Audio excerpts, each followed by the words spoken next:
प्यारे बच्चों, कल हमने आपके कक्षा 9 का जो ये क्षितिज का जो तीसरा पाठ है, इसका आधा भाग हमने पढ़ लिया था, उपभोक्तावाद की संस्कृति, जो कि श्यामा चरण दुबे के द्वारा लिखा गया है। आज हम इसका बाकी आगे का जो आधा भाग है उसको पढ़ रहे हैं। और हमने ये पढ़ा था कि कैसे हमारे जीवन में विज्ञापनों के द्वारा उन चीज़ों को भी हमारे जीवन में प्रवेश कराया जा रहा है जिनकी हमें कोई भी आवश्यकता नहीं है, उनके बिना भी काम चल सकता है। ऐसी चीज़ें भी हमारे जीवन में शामिल की जा रही है। अब इस विषय के गंभीर पक्ष की ओर आएँ। इस उपभोक्ता संस्कृति का विकास भारत में क्यों हो रहा है? सामंती संस्कृति के तत्व भारत में पहले भी रहे हैं।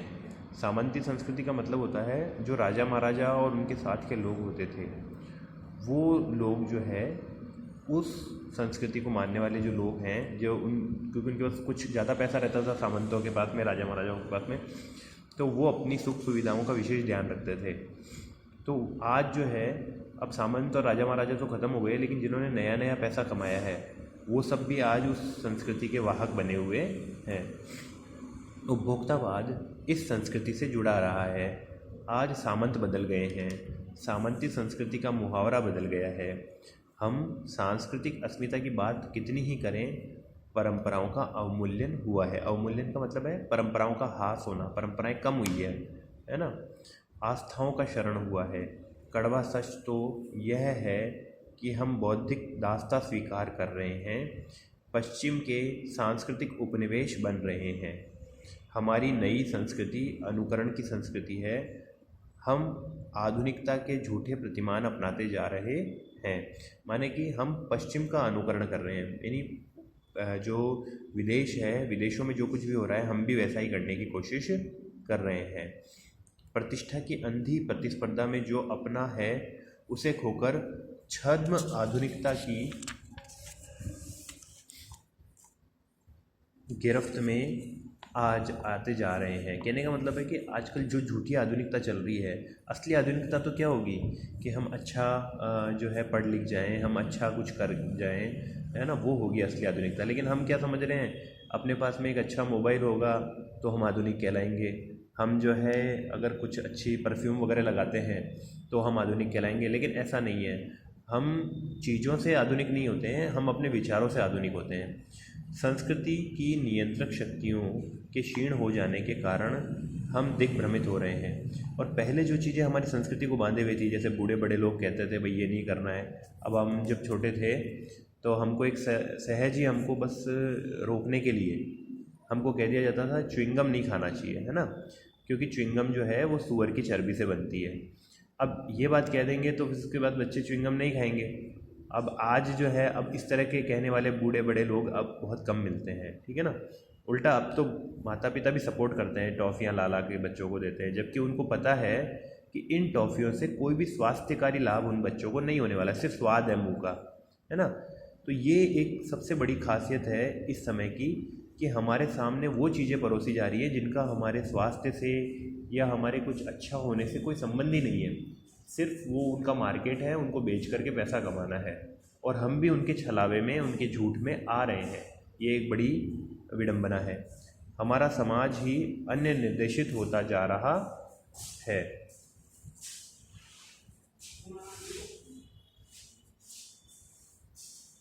विज्ञापन और प्रसार के सूक्ष्म तंत्र हमारी मानसिकता बदल रहे हैं।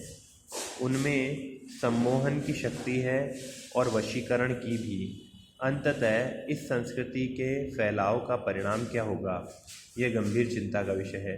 तो आखिरकार अगर यही सब चीज़ें बढ़ती रही तो आखिरकार जो है इसका अंत क्या, हम कहाँ रुकेंगे? हमारे सीमित संसाधनों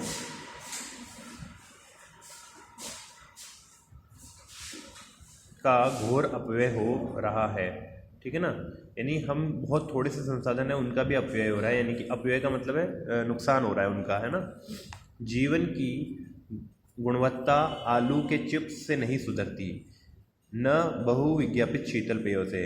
अब हम सबको पता है कि आलू के चिप्स खाने से कोई हम ताकतवर नहीं बनेंगे, या फिर हम कोल्ड ड्रिंक पीने से ताकत नहीं आएगी, ताकत तो दूध और छाछ पीने से ही आएगी, रोटी खाने से ही आएगी। दाल रोटी खाओगे तो ही ताकत आएगी, भले ही वे अंतर्राष्ट्रीय हों। पिज़्ज़ा और बर्गर कितने ही आधुनिक हों, वे हैं कूड़ा खाद्य। यानी पिज़्ज़ा और बर्गर आप खा तो रहे हो, लेकिन एक्चुअल में वो कचरा ही है, रोटी नहीं है। वो रोटी का मुकाबला कोई नहीं कर सकता है। समाज में वर्गों की दूरी भी बढ़ रही है इसी से, क्योंकि कुछ लोग जो है 100 रुपये का पिज़्ज़ा खा रहे हैं, कुछ लोग जो है 10 रुपये किलो का आटा नहीं खरीद पा रहे हैं, है ना। तो ये एक वर्गों की दूरी है। सामाजिक सरोकारों में कभी कमी आ रही है। जीवन स्तर का यह है बढ़ता अंतर आक्रोश और अशांति को जन्म दे रहा है। तो इससे क्या हो रहा है कि आक्रोश और अशांति का जन्म हो रहा है, क्योंकि जो गरीब होगा या जो कमज़ोर वर्ग होगा वो एकदम आक्रोशित होगा।